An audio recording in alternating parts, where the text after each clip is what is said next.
අයිපුවන්තුනේ අපි අද කතා කරන්නේ නියුක්ලික් අම්ල ගැන.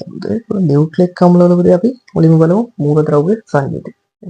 මේ නියුක්ලික් අම්ල හැදලා තියෙන්නේ පුතේ කාබන්, ඊට පස්සේ හයිඩ්‍රජන්, ඔක්සිජන්, නයිට්‍රජන් සහ ෆොස්ෆරස්. මූලද්‍රව්‍ය සංයුතිය වෙන්නේ පුතේ කාබන්, හයිඩ්‍රජන්, ඔක්සිජන්, නයිට්‍රජන් සහ ෆොස්ෆරස් තමයි නියුක්ලික් අම්ල වල මූලද්‍රව්‍ය සංයුතිය.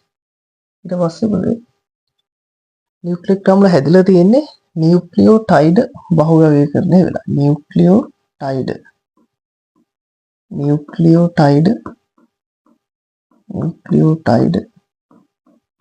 බහුව්‍යවීකරණයෙන් තමයි නියුක්ලික් අම්ල හැදෙන්නේ. ඊට පස්සේ පුතේ නියුක්ලික් අම්ල වර්ග දෙකක් තියෙනවා. එකක් තමයි DNA අනිත් එක RNA. DNA සහ RNA නියුක්ලික් අම්ල වර්ග දෙක. එකක් DNA අනිත් එක RNA.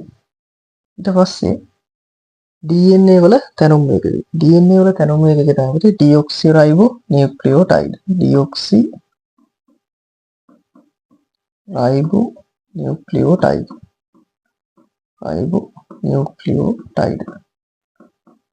ඩිऑක්සිරයිබෝ නියුක්ලියෝටයිඩ් තමයි DNA වල තැනුම් වේගය. ඊට පස්සේ පුතේ අපි බලමු RNA වල තැනුම් වේගය. RNA වල තැනුම් වේගය කියන්නේ රයිබෝ නියුක්ලියෝටයිඩ්.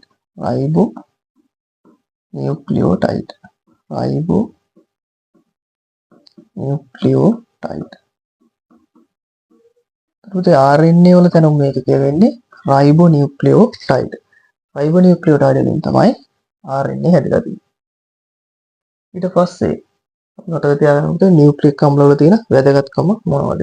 එකක් තමයි ප්‍රවේණික තොරතුරු ගබඩා කිරීම. ඊළඟට ප්‍රෝටීන සංශ්ලේෂණය සඳහා දායක වීම.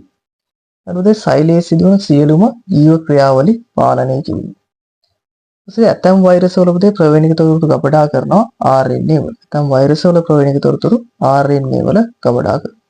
ඊට ජීවීන්ගේ පරිණාමය සඳහා දායක වෙනවා.